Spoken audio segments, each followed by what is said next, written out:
চলতে থাকো, এটাই জীবন। কবি ফেরদৌসী বেগম শিল্পী।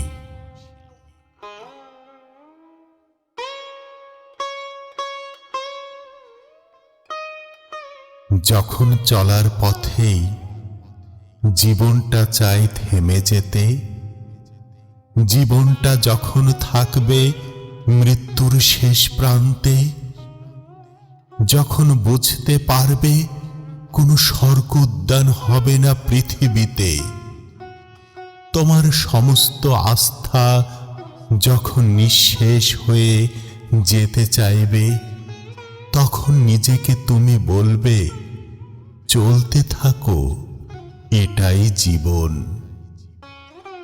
যখন জীবনটা সুন্দর করে গড়তে চাইলেও তা পূর্ণ হয় না, উজ্জ্বল আলোতেও যখন কোনো রশ্মি থাকবে না, যখন দেখবে কোনো কিছুই সঠিকভাবে যাচ্ছে না এবং বেঁচে থাকার জন্য খুবই কঠিন হয়ে দাঁড়াবে, নিজেকে তুমি তখন বলবে, চলতে থাকো, এটাই জীবন।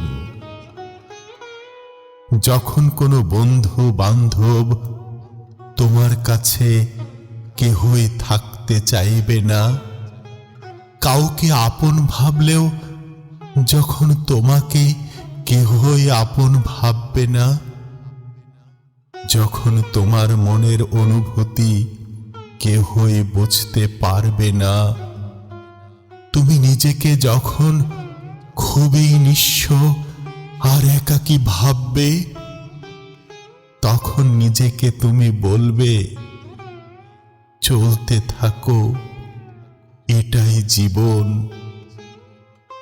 যখন কাউকে কিছু করতে চেয়েও তুমি পারো না কিছুই করতে, তোমার ইচ্ছাগুলোকে যখন ভুলে যাওয়ার জন্য হয় বাধ্য হতে, যখন তোমার ভিতরের কষ্টগুলোকে পারো না কাউকে বলতে, তোমার নিজের কাছেই যখন খুবই অসহায় মনে হবে, নিজেকে তুমি তখন বলবে, চলতে থাকো, এটাই জীবন।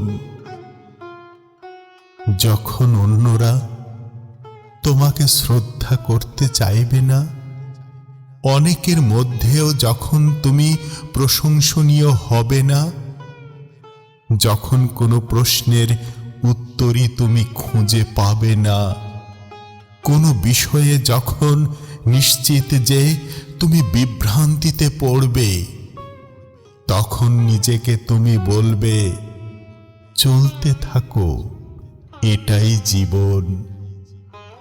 যখন দেখবে তোমার গন্তব্য সরে যাচ্ছে অনেক দূরে, তুমি যখন জানো না কোথায় থেকে শুরু করতে পারে, যখন তুমি শুধুই দেখবে চারিদিকে ভরে যাচ্ছে অন্ধকারে, এবং তোমার কঠিন কাজও যখন নিরর্থক হয়ে যাবে, নিজেকে তখন তুমি বলবে, চলতে থাকো, এটাই জীবন, চলতে থাকো।